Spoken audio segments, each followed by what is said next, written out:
quand on commence Dhuhr et quand on commence l'Asr et quand on commence le Maghrib, si je puis dire. Dhuhr 13h, l'Asr 14h45 et le Maghrib. Et la formation, c'est de quelle heure à quelle heure? Quand est-ce que tu vas à la formation l'après-midi? Quand est-ce que tu commences la formation et quand est-ce que tu la termines?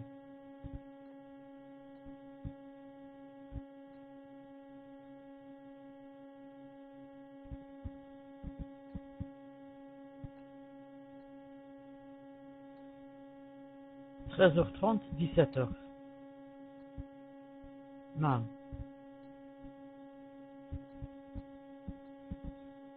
C'est-à-dire toi, comment il s'appelle déjà, attendez, anonyme.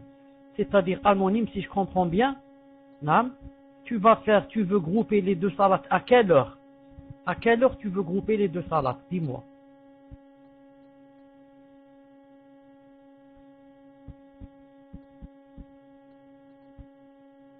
À 13h. Taïb. Premièrement, ce n'est pas possible. Premièrement, ce n'est pas possible. Non. Tu dis que Salat al-Dhuhr rentre à 13h. Ça, rentre à 13h. Non. Est-ce que, bon, remarque, ça dépend des pays. Est-ce que, attends une seconde, 13h l'Asr. On a regardé. Dhuhr c'est 13h. L'Asr c'est 14h45. Le Maghrib c'est 17h. Non. طيب, quand tu vas grouper Dhuhr et l'Asr à 13h. طيب. Comment toi tu commences le travail à 13h? Comment tu vas grouper à 13h? Comment tu peux faire cela? Je te donne, Inch'Allah, le micro. Non, je commence à 13h30. Et le Dhuhr est à 13h. Et l'Asr à 14h45. Et le Maghrib à 17h. Sauf, je te réponds comme on répond en général. Le groupement des salats, le groupement des salats se fait surtout quand on est dans la darura. Surtout quand on est dans la darura. C'est-à-dire que on ne trouve vraiment plus de solution. Alors on sera choisir entre ne pas faire la salat ou bien la grouper. Et la grouper est sûrement mieux que de ne pas faire la salat. Ensuite grouper, beaucoup de gens croient que ça se fait seulement dans le voyage. Et nous on dit que ça se fait dans le voyage et ça se fait aussi quand on n'est pas voyageur. L'essentiel c'est quoi? C'est d'avoir des excuses, dit-elle. Elle dit que on peut joindre ou bien grouper les salats si ça ne devient pas une habitude. C'est-à-dire maintenant que d'après toi, si tu vas grouper, tu dois grouper pendant 3 mois. N'est-ce pas anonyme? Écris-moi numéro 1. Tu dois grouper d'après toi pendant 3 mois. Non. Ça, je ne crois pas que ça soit possible. Parce que c'est une rukhsa. C'est une rukhsa. C'est une permission. La permission, elle est légère. Même la permission, elle est toujours légère. Pour une salade, 2 salades, 1 journée, 2 journées, 3 journées, peut-être 1 semaine. Ça, et pendant 3 mois, vraiment c'est une responsabilité de dire que cette salade se fait. Maintenant, moi je vais te poser une petite question. Naam. En ce qui concerne la formation où tu es, pourquoi yani, c'est interdit de faire la prière comme ça, yani, dans un endroit, là, dans un bureau, là, dans une cour, là, dans un garage, là, je ne sais pas où. Pourquoi c'est interdit? Inch'Allah ta'ala, réponds-moi, Inch'Allah.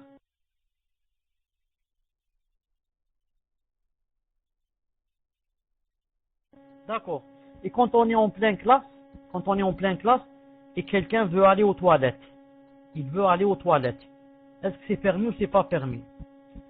Je suis en pleine classe, je lève ma main, je dis monsieur, s'il vous plaît, laissez-moi aller aux toilettes. Non, c'est la même chose. S'il m'est permis d'aller aux toilettes, donc je peux faire la prière, je peux lever la main pour aller aux toilettes et je vais faire la prière. Non, Pourquoi? Où est l'interdit? Où est l'interdit? Je vais dans une cour, ou là je sors une minute, ou là je vais je ne sais pas où, derrière la porte, ou là n'importe où, et je fais ma prière. Non. Car c'est vraiment difficile et une grande responsabilité de dire à quelqu'un va regrouper la salat pendant 3 mois. Non. Et à chaque fois que je demande à un savant, il me dit non, dans le travail, il doit la faire. Dans le travail, il doit la faire. Je dis que le travail, des fois, c'est pas permis. Il dit non. Alors il change de travail. La salat est très très importante. La salat est très importante. Naam. Si tu le fais de temps en temps, quand c'est vraiment difficile, c'est permis. Mais pour le faire du matin pendant 3 mois consécutifs, ce n'est pas une excuse. Inch'Allah ta'ala, je demanderai encore une fois, Fik barakallah, je demanderai encore pour un cas spécial comme celui-là de 3 mois. Inch'Allah ta'ala. Salam, hayakillah, tafaddali. طيب السلام عليكم وعليكم السلام ورحمة الله وبركاته. تقبل الله منا ومنكم. طيب فيه صوت المنهاج. نعم جزاكم الله خيرا. Je vous donne la règle. À chaque fois que je prends le micro, vous m'écrivez numéro 1 quand vous m'entendez. À chaque fois que je prends le micro. نعم. Je disais que, Inch'Allah, surtout celui auquel je vais répondre. Car il se peut qu'il ne soit pas dans la salle. Il se peut qu'il sorte et je lui réponds alors que je perds le temps. Je disais que il a dit mon père a pris un veau pour l'Aïd avec 6 autres personnes. Mais le veau n'a pas 2 ans. Est-ce que le sacrifice passe?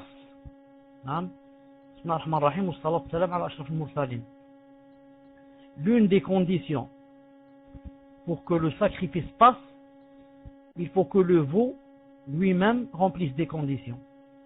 Et l'une des conditions du veau, c'est d'avoir 2 années. C'est d'avoir 2 années. C'est pour ça que le sacrifice ici n'est pas accepté. Parce que le veau, il faut que ça remplisse 2 années. Maintenant, il y a autre chose. Est-ce que des personnes savaient et n'ont pas voulu tenir compte de la condition, ou bien étaient-ils ignorants? Ensuite, s'ils ne savaient pas, est-ce que l'un des 7 a eu un doute ou il ne l'a pas eu? S'il a eu un doute et il n'a pas voulu demander au savant, le sacrifice ne passe pas et n'est pas accepté. S'ils n'ont pas eu de doute, ils ont cru que ça passait, ils se sont trompés, qu'Allah Ta'ala leur pardonne, et ce n'est pas la peine qu'ils refassent. Car un sahabi jalil, radiyallahu ta'ala anhu, s'est trompé comme ça, et a sacrifié avant la salat. Et le prophète sallallahu alayhi wa sallam lui a demandé de refaire après la salat. Car la règle dit, quand quelqu'un se trompe, et c'est Ibn Niyar le sahabi qui s'est trompé, radiyallahu ta'ala anhu. La règle dit, quand quelqu'un se trompe, on voit d'abord, est-ce que c'est pendant le moment ou le moment est terminé? Si c'est pendant le moment, on lui dit de refaire. Comme a dit le prophète sallallahu alayhi wa sallam à celui qui faisait mal la salat. Moussi ou fait salaté. À chaque fois, il lui disait, refais ta salat, tu l'as pas faite. Refais ta salat, tu l'as pas faite. Pourquoi? Le temps n'est pas encore sorti. Si le temps est sorti, on va voir. Est-ce que, il savait ou il savait pas? S'il savait pas, est-ce qu'il a eu un doute ou il n'a pas? Ici, il dit justement qu'il y a eu un doute. Quand quelqu'un a eu un doute, il n'a pas demandé, il est athim. Il a des péchés, car le prophète sallallahu alayhi wa sallam a dit, talabul ilmi farida. Talabul ilmi, demander la science est une obligation pour chaque musulman. C'est pour ça que chaque musulman qui va sacrifier doit d'abord commencer à connaître les règles du sacrifice et tout ce qui a rapport avec quoi? Avec la bête qu'on va tuer, qu'on va sacrifier. Les conditions de celui qui va sacrifier, et comme ça. Mais maintenant, comme j'ai dit que c'est trop tard, là ça s'est passé, même s'il va sacrifier, c'est trop tard. Quoi que je dis, puisque je me rappelle maintenant, je dis que puisque il est possible, doit-il faire un autre sacrifice? Naam. S'il a eu un doute, il n'a pas voulu demander, le sacrifice est valable dans les 3 jours ceux-là, les 3 jours de l'Aïd. Pour celui qui a un udr, pour celui qui a une excuse, naam, il peut sacrifier pendant les autres jours. Et puis, cette personne qui est ton père, peut sortir des problèmes en achetant un mouton. C'est pas la peine d'aller maintenant acheter un veau. Elle achète seulement un mouton et, Inch'Allah Ta'ala, elle sort, elle tire son épingle du jeu, comme on dit. Wallahu subhanahu wa ta'ala a'lam. Naam. Shamsuddin, tafadhali. السلام عليكم ورحمة الله وبركاته تقبل الله منا ومنكم. Assalamu alaikum wa rahmatullah. Taqabbalallah minna wa minkum. Quel comportement ma mère doit adopter avec ma sœur qui a des relations avec un kéfir et serait même prête à se marier avec lui? Si c'est le cas, ma mère a-t-elle le droit d'accueillir cet homme à la maison par exemple? Barakallahu fikum. Wa alaykum salam wa rahmatullah wa barakatuh. Jum'ai, est-ce que vous m'entendez?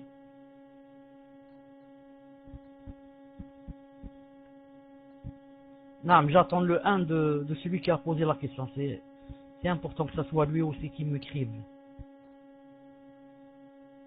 Alhamdulillah. Jama'a, je dis Jama'a, c'est plus simple. Jama'a, tu as dit je parle en darija, tu veux dire je réponds en arabe? Tu veux dire je réponds en arabe?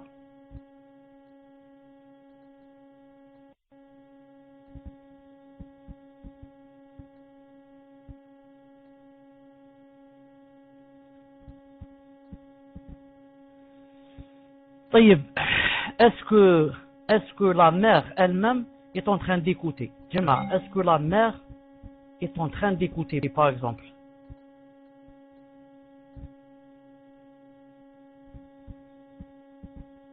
Alhamdulillah.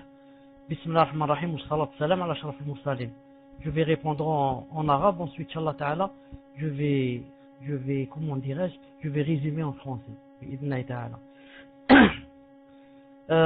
بسم الله الرحمن الرحيم والصلاة والسلام على أشرف المرسلين. في الإسلام المرأة إذا تكون عندها علاقات مع واحد كافر،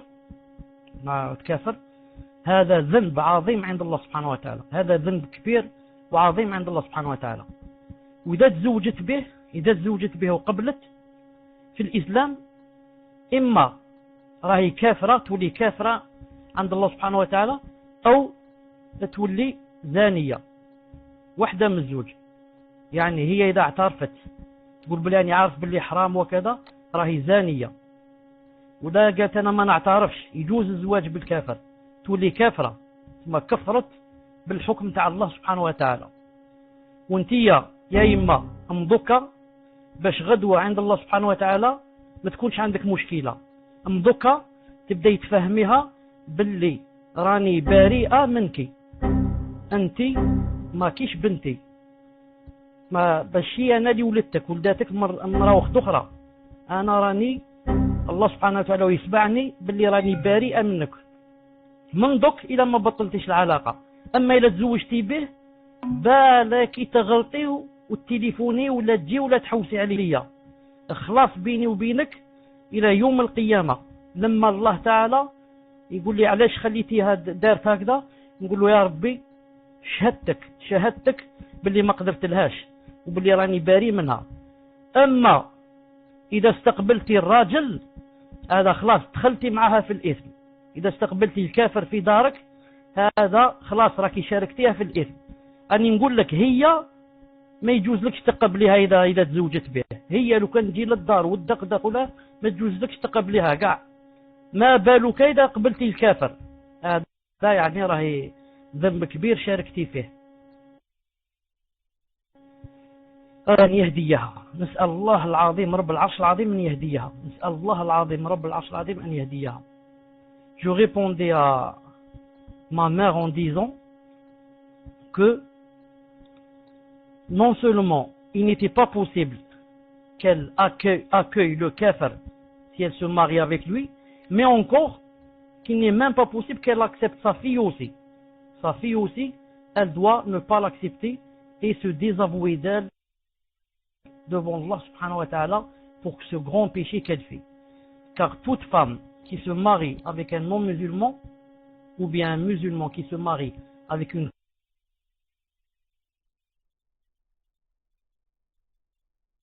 kafira ou bien kafir, zani, s'il reconnaît le jugement d'Allah et il le transgresse sciemment, et kafir s'il ne reconnaît pas le jugement d'Allah qui dit qu'il est interdit de se marier avec un kafir. Naam. Est-ce que كلامي مفهوم جماعة؟ est-ce que كلامي مفهوم؟ نعم أم عندك سؤال ثاني؟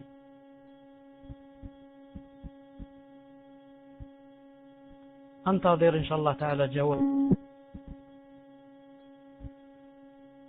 الله يجازيك خير، بارك الله فيك، الله يجازيك خير جماعة. تفضل إن شاء الله le prochain.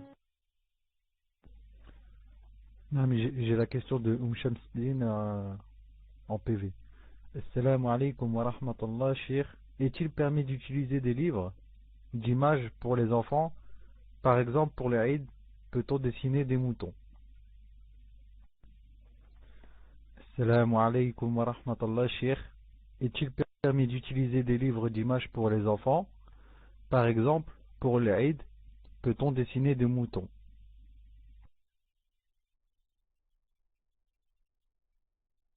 Wa alaykoum salam wa rahmatullah wa barakatuh.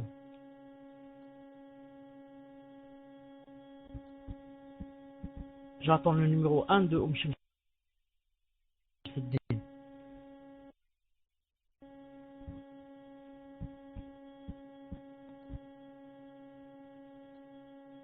Alhamdulillah. Il n'est pas permis, naam, de dessiner des mots. Si on devait dessiner, on peut dessiner le pied par exemple seulement, ou bien la main du mouton. Naam. On ne peut pas dessiner un mouton. Naam. Et il faut faire la différence entre acheter un livre où il y a déjà des photos ou des dessins et entre nous qui dessinons. Naam. Acheter un livre où il y a des dessins et nous qui dessinons. Il y a une grande différence entre les deux. Naam. Car quand j'achète le livre, c'est lui qui a décidé, c'est pas moi. Et moi je l'achète si je suis dans le besoin. Mais dessiner, je ne dois pas le faire. Sauf si je suis aussi dans quoi? Dans la darura, dans l'obligation.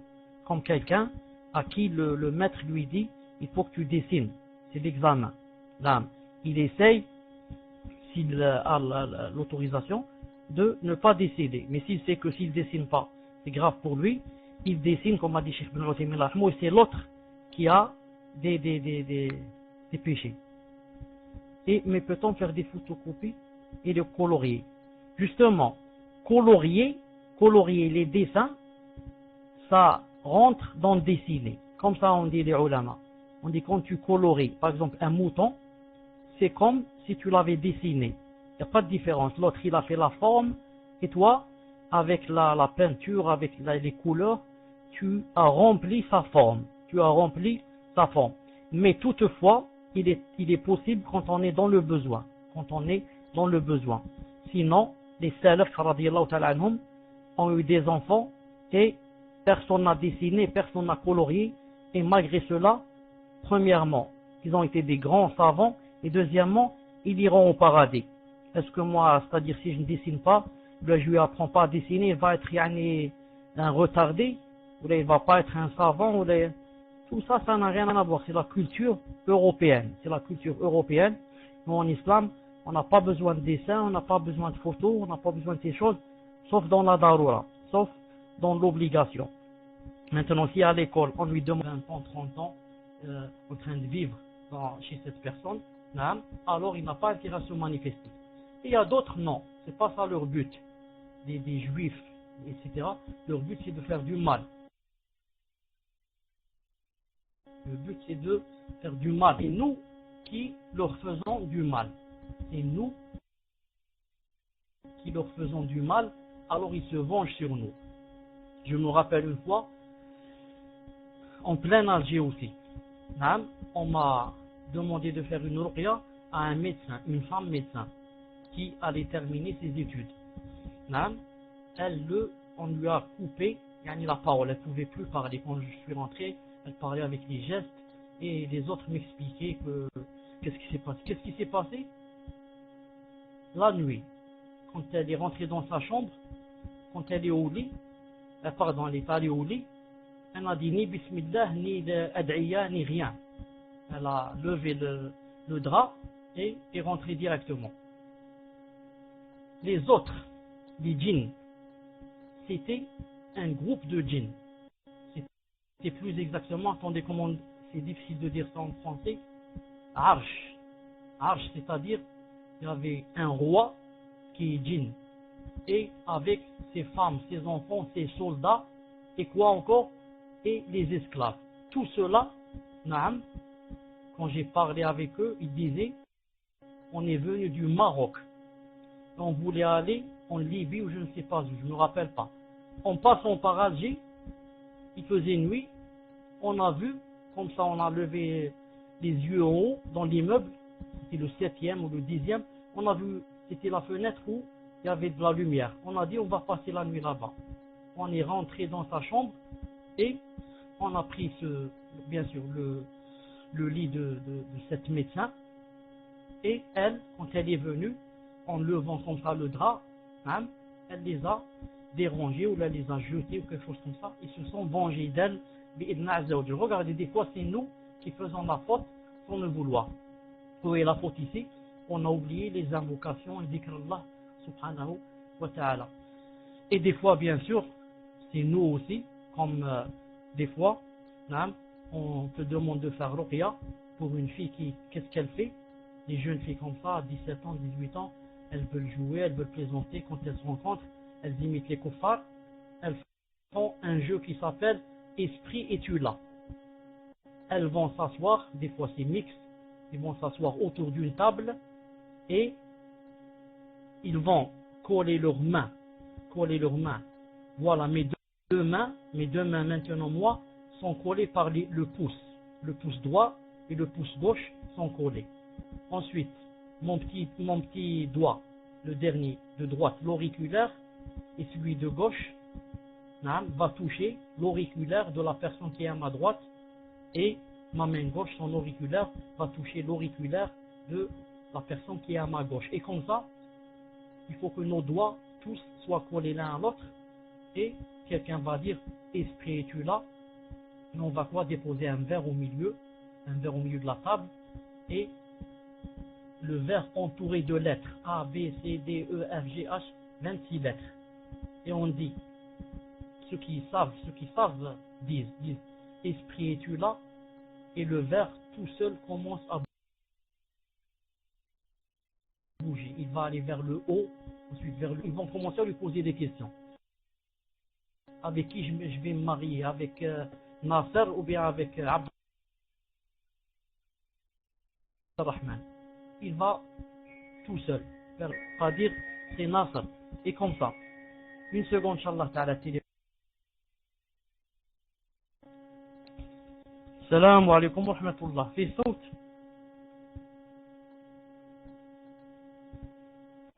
Al-Muhim, je disais que ce que ne savent pas les gens, c'est quoi? Ils ne savent pas que ici, l'esprit qui est venu, c'est qui? C'est un djinn. Tu as fait assister un djinn. Mabrouk alik. Tu as fait assister un djinn, tu es content, mabrouk alik. Il te répond à tes questions. Premièrement, il assiste, il est content de lui. Pourquoi?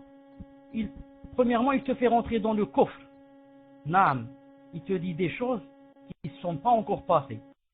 Naam, tu vas te marier avec X, et surtout les gens lui demandent est-ce que je vais avoir le bac ou je ne vais pas l'avoir? Naam. Et il va te répondre tu vas avoir le bac, tu ne vas pas avoir, en train de mentir, car personne ne sait ce qui va se passer demain, et toi tu le crois, tu es rentré dans le shirk et dans le coffre. Et deuxièmement, qu'est-ce qu'il gagne? Il gagne que il va choisir l'une des filles, et sûrement la plus belle, et la même nuit, il va quoi? Il va la frapper. Et il va l'habiter. Alors le lendemain, on nous appelle, venez nous faire ruqya pour la fille. On lui demande qu'est-ce que tu as fait, etc. Elle dit rien, on a fait seulement le jeu là, et quand je suis parti la nuit, j'ai commencé à avoir des malaises, et ceci et cela. Non, vous voyez comment l'insan, c'est lui qui cherche des problèmes. Et quiconque s'éloigne du sentier d'Allah, celui-là, c'est sûr que c'est un perdant et qu'il aura des problèmes. Et quiconque, alhamdulillah, ya'tasim bihablillahi ta'ala, quiconque qui aime bien, celui-là, Allah subhanahu wa ta'ala, lui fait une solution bi'idnillahi azza wa jalla. Tafadhal, inshallah, le prochain.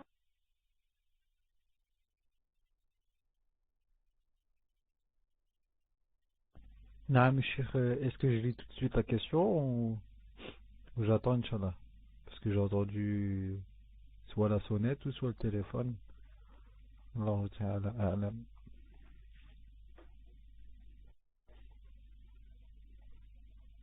Cheikh, est-ce que vous êtes là? Naam.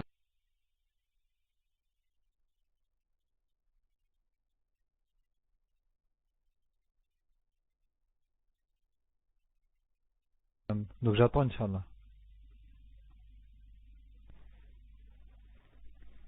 Cheikh, dès que vous êtes là, Inch'Allah, dites-le moi. Barakallahu fikum.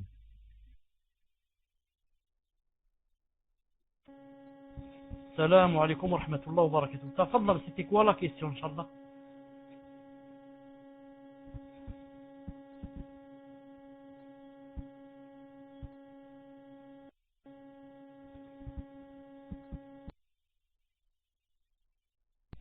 Wa alaykum assalam wa rahmatullahi wa barakatuh.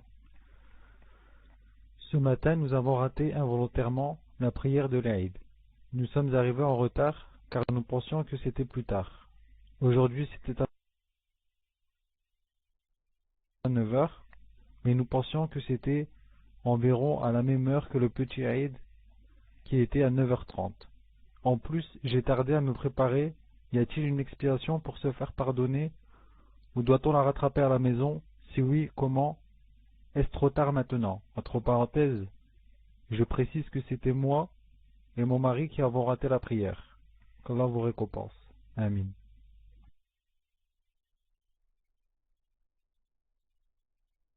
Wa alaykum salam wa rahmatullahi wa barakatuh. Qui saute? Qui saute? Bon, maintenant, j'ai enlevé le son du téléphone. Maintenant, c'est des messages qui commencent. Al-Muhim. Bismillah ar-Rahman ar-Rahim. Wa salatu salam ala ashraf al-mursalin. En ce qui concerne la prière de l'Aïd, quand on la rate, ou bien on l'a fait exprès, ou bien on l'a pas fait exprès. Si on l'a fait exprès, on a des péchés, car Salat al-Eid est une salat obligatoire. Et même les femmes doivent sortir pour Salat al-Eid. Et même celle qui est indisposée doit sortir pour Salat al-Eid. Allah l'azim. Tellement c'est recommandé. Au point où la femme qui ne peut pas faire la prière, elle sort. Alors qu'en est-il de l'homme? Ça c'est dans le cas où j'ai dit j'ai dit que par exemple on l'a fait exprès. Si on l'a fait exprès, on a des péchés. Si on l'a pas fait exprès, inna Allah ghafurun rahim. Allah subhanahu wa ta'ala ne donne jamais comment ça s'appelle ça, un châtiment à quelqu'un qui avait une bonne niya et est allé obéir à Allah et s'est trompé. Celui-là, Allah Ta'ala au contraire lui donne quoi? Lui donne la récompense de l'intention, car il avait une bonne intention et il n'est pas arrivé à l'heure, ou bien il s'est trompé, il a cru ceci, il a cru cela. C'est pas de sa faute, bi'idna azza wa jal, s'il a fait ce qu'il pouvait faire, Et l'avis le plus juste, c'est que quand on rate Salat al-Eid, on ne fait rien. On dit astaghfirullah et on demande à Allah subhanahu wa ta'ala de pardonner, c'est tout. Mais il n'y a pas une autre salat à faire à sa place. contrairement à ce qu'on dit d'autres qu'on devait faire, comme a fait Anas. Car Anas, le compagnon, radiyallahu ta'ala anhu, une fois a raté la salat, il est allé chez lui, a regroupé sa famille et a fait 2 rak'at. Il a fait le prêche d'abord, la salat d'abord, ensuite a regroupé sa famille et a fait le prêche, exactement comme fait l'imam. Et Cheikh Ibn Uthaymin a choisi le deuxième avis, que classe, c'est passé, on ne peut pas la refaire, bi'idhnillahi ta'ala. Naam, tfaddal inshallah, hayyakallah, tfaddal prochain.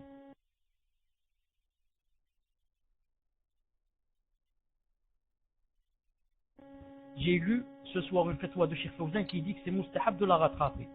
Naam, il n'y a aucun dalil bi'idhn azza wa jal. C'est aussi un avis. Naam, comme Cheikh Fawzan, Allah yahafdhu à cet avis, Cheikh Ibn Uthaymin, Allah yahafdhu, Allah yahmou à un autre avis.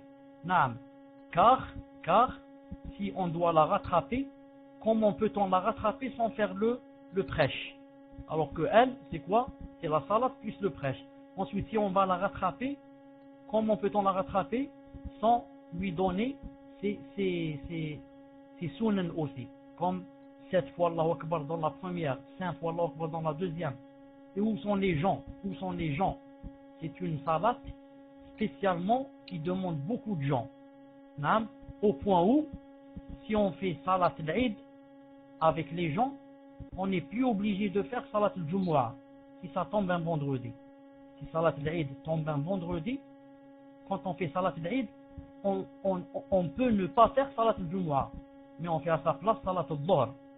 C'est dire au point comment salat al-Eid est importante, puisqu'elle fait, si je puis dire, elle fait annuler salat al-Jumu'ah. Donc, c'est que vraiment, elle est forte. Comme elle, si ce n'est pas plus. Naam.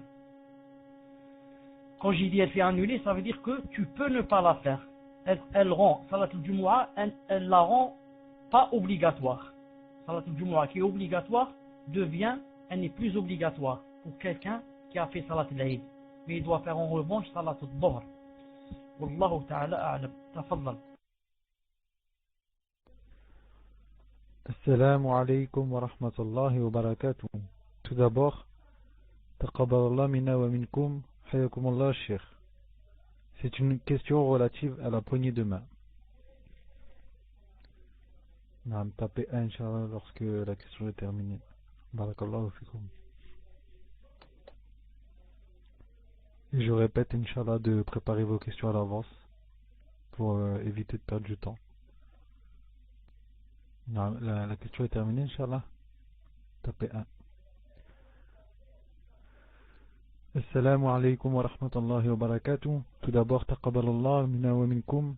Hayakumullah Cheikh, c'est une question relative à la poignée de main. En effet, en ce moment, avec le froid, certains portent des gants pour se protéger du froid. Il arrive que certains d'entre eux, lorsqu'ils se rencontrent, enlèvent leurs gants pour se serrer la main, comme une forme de politesse.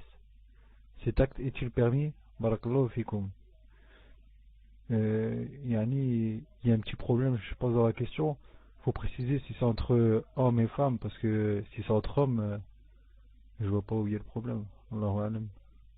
Khair, Inch'Allah, Cheikh, tfaddal.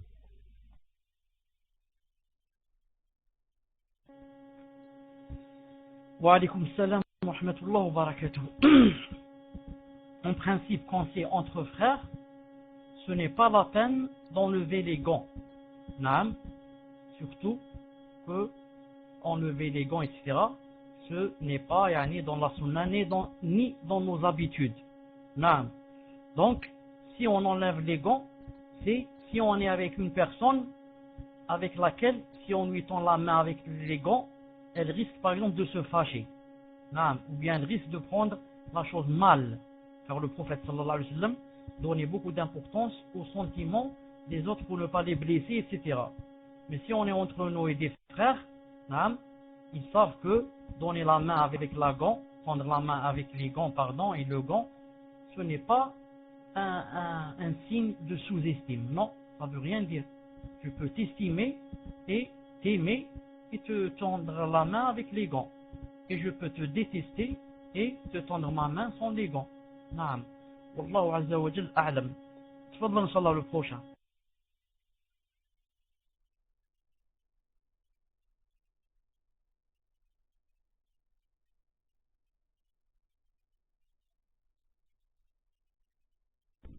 Non, je vais faire un copier-coller parce que c'est petit. Barakallahu fikoum d'écrire plus grand. Assalamu alaikum.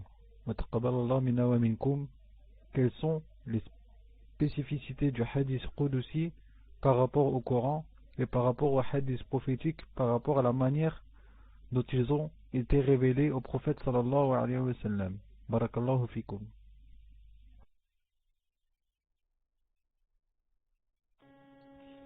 Wa alaykoum salam wa rahmatullahi wa barakatuh. Wa fikoum barakallah. Vous êtes avec moi?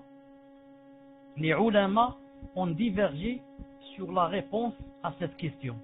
Les ulama ont divergé sur la réponse à cette question ont beaucoup d'avis. Naam, ont beaucoup d'avis. Disons, 3 principaux avis. L'avis qui est, Inch'Allah Ta'ala, le plus juste et le plus prépondérant, que Cheikh Ibn Uthaymin a choisi, est que le hadith Qudusi, on dit aussi Qudsi, Naam, c'est celui qui a été révélé parole et sens d'Allah Azza wa Jal. Non seulement le sens, mais encore les paroles. Donc, la différence entre lui et le hadith prophétique, c'est quoi? C'est que le hadith prophétique, le prophète sallallahu alayhi wa sallam, c'est lui qui emploie les mots. Et le sens vient d'Allah Azza wa Jal. Quant au hadith Qudsi, le sens vient d'Allah et les mots viennent aussi d'Allah. Donc ici, le problème qui va être causé, c'est quoi? C'est quelle est la différence alors entre le hadith Qudsi et le Coran? Je m'excuse, on me téléphone, c'est ma mère qui me téléphone. Salam alaikum. Salam alaikum wa rahmatullah. Fi saut? Alhamdulillah. Muslim, où est-ce que j'en étais? Naam, où est-ce que j'en étais? Bidna Azza wa Jal.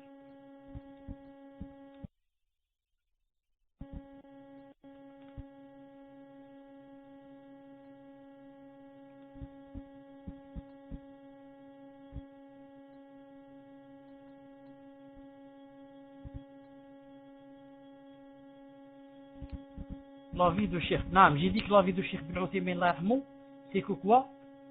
C'est que le hadith Qudusi, le sens vient d'Allah et les paroles viennent d'Allah. Alors va naître le problème de quelle est la différence entre le hadith Qudusi et le Coran. Car le Coran, les paroles viennent d'Allah et quoi? Et le sens vient d'Allah. Alors la différence sera bien claire, au moins en 2 points. Il y a beaucoup de points, mais au moins en 2 points. Lesquels? Le Coran, c'est ça, le Coran, tu peux faire la prière avec. Hadith Qudsi, tu peux pas faire la prière avec. Le Coran, chaque lettre, tu as 10 récompenses. Tu dis Bismillah ar-Rahman ar-Rahim, tu as 190 récompenses. Le Hadith Qudsi, tu n'as pas chaque lettre avec 10 récompenses. 3e point, le Coran, c'est un miracle. Allah Ta'ala a fait un défi avec le Coran. Le Hadith Qudsi n'a pas de miracle, c'est pas un miracle. Et comme ça, il y a beaucoup de points.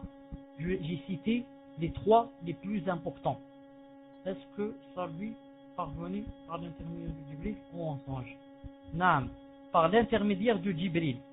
Inch'Allah Ta'ala, par l'intermédiaire de Jibril, Inch'Allah Ta'ala, et peut-être, je crois, si je n'ai pas oublié, il y en a certains qui sont venus en songe, mais la plupart de ce que dit le prophète sallallahu alayhi wa sallam, c'est par l'intermédiaire de Jibril, alayhi wa ala nabiyina salam. Wallahu subhanahu a'lam. Jazakallahu khairan. تفضل إن شاء الله تعالى le prochain.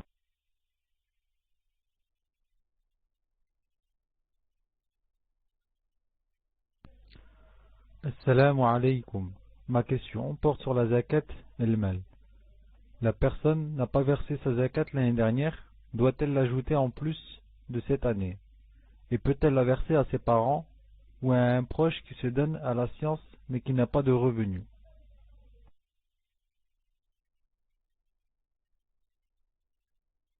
Wa alaykum salam wa rahmatullahi wa barakatuh. Jazakallahu khairan. Quelqu'un qui n'a pas donné la zakat l'année passée, comme beaucoup de femmes ne donnent pas la zakat de leurs bijoux, elle a des bracelets d'or, elle a des chaînes, elle a un coffre, et masha'Allah, un petit coffre où il y a des chaînes, etc. Et elle ne fait pas la zakat. Elle dit ça parce que je les mets, c'est une parure, il n'y a pas de zakat. Elle se trompe beaucoup la miskina. Elle se trompe beaucoup la miskina.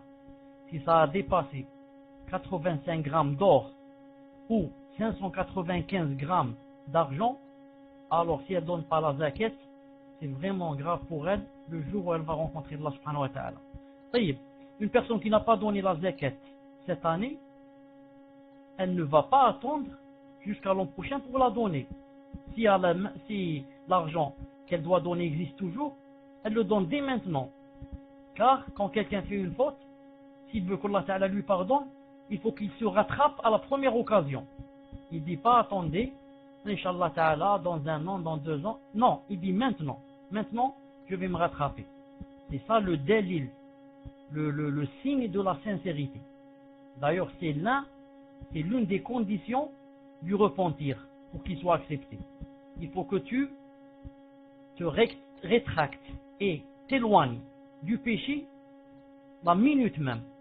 Ce n'est pas demain, ni après-demain, ni dans un mois. Si la personne a cet argent, elle doit le donner dès maintenant, Inch'Allah Ta'ala. Deuxièmement, si elle n'a pas cet argent, elle l'a mangé, etc., c'est une dette sur son cou. Dès qu'elle a l'argent, elle commence à le donner. Est-ce qu'on peut donner l'argent aux proches? Naam. Quand on donne l'argent de la zakat aux proches, c'est mieux que de la donner à un étranger. Car quand on la donne à un proche, on a fait 2 adorations. La première, on a sorti la zakat, et la deuxième, on a consolidé les liens de parenté. Naam. Mais à condition qu'on ne fasse pas de piston. C'est-à-dire à condition que la personne à laquelle je vais donner la zakat remplisse les conditions. Je donne un exemple. Une femme va faire la zakat de ses bijoux. Son mari a des dettes. Elle commence à donner la zakat à son mari qui a des dettes miskines. Elle ne va pas les donner aux voisins ni à l'étranger qui est loin. Mais elle la donne à son mari. Un père ou une mère va faire la zakat. Son fils a des dettes. Il commence à donner à son fils qui a des dettes. Pourquoi il va donner à l'étranger? Ensuite, sinon, il voit à un frère, à une sœur, et comme ça. Mais il faut que la personne remplisse les conditions. Si elle ne remplit pas les conditions, on ne peut pas lui donner la zakat. Naam. Remarquez que, en parlant des dettes, j'ai dit, elle donne à son mari, il donne à son fils, etc. Mais maintenant, si par exemple, mon fils n'a pas d'argent, il n'est pas endetté, je ne peux pas lui donner la zakat. Pourquoi? Car s'il vit avec moi, je dois dépenser pour lui. Et si je vais lui donner la zakat, donc ce sera une cause pour ne pas dépenser. Non, je vais donner la zakat, j'ai dit comme ça, je ne dépense pas. C'est interdit. Par contre, si c'est des dettes c'est autre chose. Si c'est des dettes, la femme donne à son mari, le mari donne à sa femme qui a des dettes, elle donne à son fils, et comme ça, si c'est des dettes. Sinon, comme j'ai dit, on cherche quelqu'un, le frère, la grand-mère, etc., qui ont des dettes. Deuxièmement, il faut que les dettes soient des dettes de halal. Halal, ce n'est pas, il a par exemple des dettes dans un bar. Il a bu de je ne sais pas quoi et maintenant il a des dettes. Ou bien il a joué au tiercé. Il a joué au tiercé et il a perdu, il a des dettes. Je vais lui donner la zakat. Tout cela est interdit bi'idhna ta'ala. Il faut que les dettes soient de halal et non pas de haram. Autre chose, l'avis le plus juste et le plus sûr, Inch'Allah ta'ala, et que Cheikh Ibn Uthaymin il a penché vers lui, c'est qu'on peut donner la zakat à quelqu'un qui demande la science si la science est une science religieuse. Si on connaît quelqu'un qui n'a pas assez d'argent pour acheter des livres de fiqh, de aqidah, etc., et que c'est quelqu'un qui est connu, qui veut apprendre et demander la science, on peut lui donner l'argent dans le but qu'il achète ces choses, si on est sûr qu'il va acheter des livres de sciences religieuses, car ça rentre dans quoi? Dans le djihad. Et donner la zakat à quelqu'un qui va au hajj ou bien qui fait le djihad est permis avec des hadiths qui sont authentiques. Et ici c'est quel djihad? Le djihad de la science. Il y a le djihad de l'ennemi, il y a le djihad de la science bi'idhnillahi azza wa jal. Naam, tfaddal Cheikh. Assalamu alaikum. Cheikh, la question n'est pas vraiment terminée. Elle demande juste une petite précision. Si cette zakat peut être divisée, à savoir pour plusieurs personnes. Tfaddal Cheikh.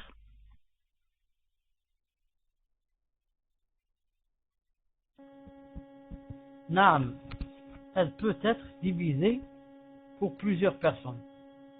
Naam, comme elle peut être donnée à une seule personne. Elle peut être divisée pour plusieurs personnes, comme elle peut être donnée à une seule personne. Cela dépend de quoi? Cela dépend de la situation et de l'urgence. Naam, des fois une personne qui a beaucoup de dettes. Naam, si je donne seulement à cette personne et que je la libère de ses dettes, par exemple, c'est mieux que de donner à chacun 10 euros, 10 euros, 10 euros, 10 euros. Il va rien faire avec 10 euros. Des fois, je préfère donner à une personne. Pourquoi? Pour la sortir de ses problèmes carrément. Naam, elle n'aura plus de problèmes. Et des fois, naam, il n'y a pas une personne qui a des dettes, et il y a 2 ou 3 familles. Les 3 familles sont nécessiteuses. Je suis obligé de partager entre les 3. Naam, au moins je fais plaisir à cette famille et à l'autre. Mais c'est moi qui essaie de voir comment faire de sorte que ma façon de donner soit la plus bénéfique. Naam. C'est à moi de calculer et de voir. Car comme j'ai dit tout à l'heure, des fois si tu donnes à quelqu'un 10 euros, qu'est-ce que ça va lui faire? Laisse-moi, je lui donne toute la zakat pour qu'il puisse par exemple acheter telle chose et telle chose, ou la rendre ses dettes et sortir de ses problèmes. Et des fois, il est préférable de la partager. Wallahu subhanahu wa ta'ala a'lam. Tfaddal.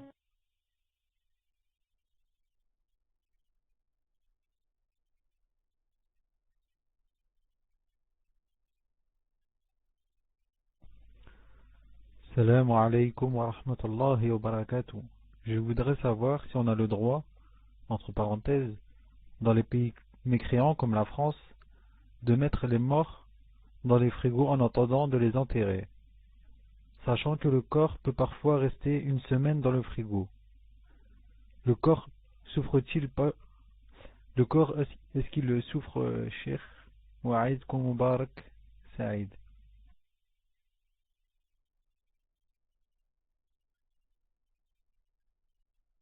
Wa alaykum salam wa rahmatullahi wa barakatuh. Je voudrais dire que je n'ai jamais lu, je ne suis jamais tombé sur une question pareille pour avoir lu sa réponse. C'est-à-dire que c'est pourquoi je vais répondre à cette question, à sa première partie de ce qu'ont dit les ulama, à la dernière partie de ce que je sais moi, c'est tout. Naam. Quant à la première partie, je veux dire que dans la sunna, on doit, bi'idhna ta'ala, faire le maximum pour enterrer le mort le plus vite possible. Certaines personnes, Allah yahdihum. Certaines familles, Allah yahdihum. Le mort meurt, la personne meurt, car le mort ne peut pas mourir. le mort ressuscite, c'est pas une meurt.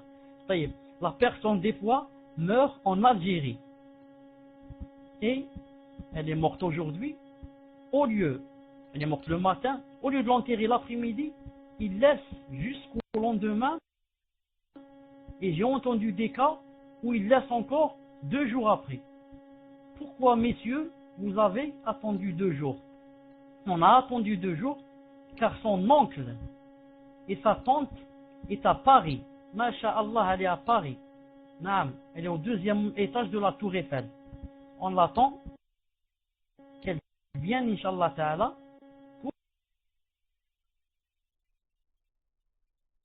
pour voir son, je ne sais pas qui.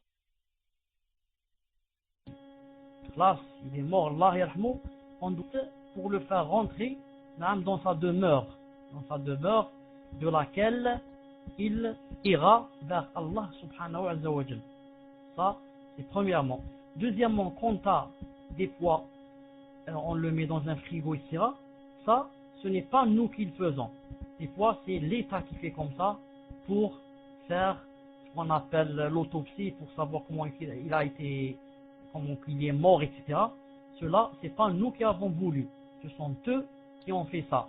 Et puis, je crois, Allah Ta'ala alam, je crois que s'ils sont obligés de faire l'autopsie, etc., je crois que le préserver